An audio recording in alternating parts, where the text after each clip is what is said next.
میرے سلطان، میں نے ایک خواب دیکھا. مجھ سے ایک آدمی نے خواب میں کہا تمہیں ایک ذمہ داری ادا کرنی ہے جو تمہیں پیغمبر خدا سونپیں گے. صلی اللہ علیہ وسلم. لیکن اور پھر اچانک سے میری آنکھ کھل گئی. مجھے بے چینی ہو رہی ہے اس وہانی. نہ جانے رسول اللہ مجھے کیا کام تفویض کرنے والے.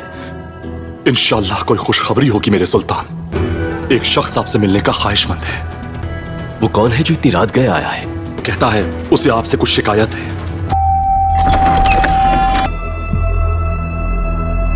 آپ کون ہیں اور آپ کو مجھ سے کیا شکایت ہے؟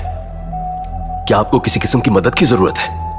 میں تو بس ایک فقیر ہوں میرے سلطان. سلطان تھکے ہوئے ہیں میرے دوست. تمہیں چاہیے کہ اپنا مسئلہ بیان کرو. میرے سلطان، اگر مناسب لگے تو اسے کچھ مال دے کر رخصت کر دیتے ہیں، پھر آپ آرام فرما لیجیے گا. جس وقت اس نے کہا کہ اسے شکایت ہے. وزیر محترم، شکایت میں تو نہیں کر رہا. مجھے جو بتایا اور دکھایا گیا ہے آپ کی خدمت میں وہی عرض کرنے آیا ہوں. تو کہتے کیوں نہیں؟ پیغمبر خدا میرے خواب میں تشریف لائے اور فرمانے لگے، میں افسردہ ہوں، میرا امتی نور الدین زنگی کہاں ہے؟ میری شکایت یہی ہے حضور.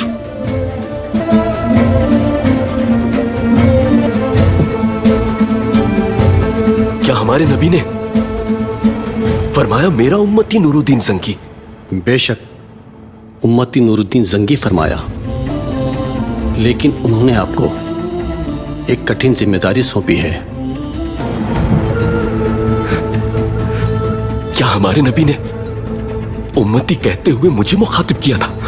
سارے تاج و تخت رسول اکرم پر فدا ہیں.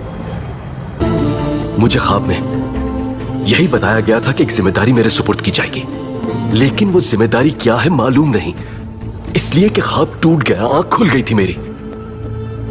اگر آپ جانتے ہیں تو بتائیے، یہ بندہ عاجز رسول اکرم کے لیے کیا کر سکتا ہے؟ صلی اللہ علیہ وآلہ وسلم. یہ ایک رویا صادق ہے اللہ کی طرف سے. آپ کو اگر کوئی ذمہ داری سونپی جانی ہے تو سمجھ لیجئے سونپ دی گئی، اور جو شے رسول اللہ کے لیے پریشانی کا باعث ہے، اور اس کا جواب بھی آپ کی رویا ہی دے گی.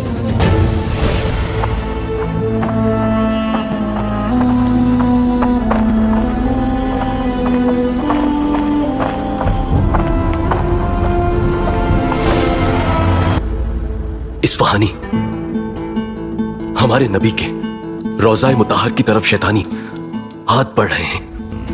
تیاری کی جائے ابھی، ہم مدینے جائیں گے فوراً.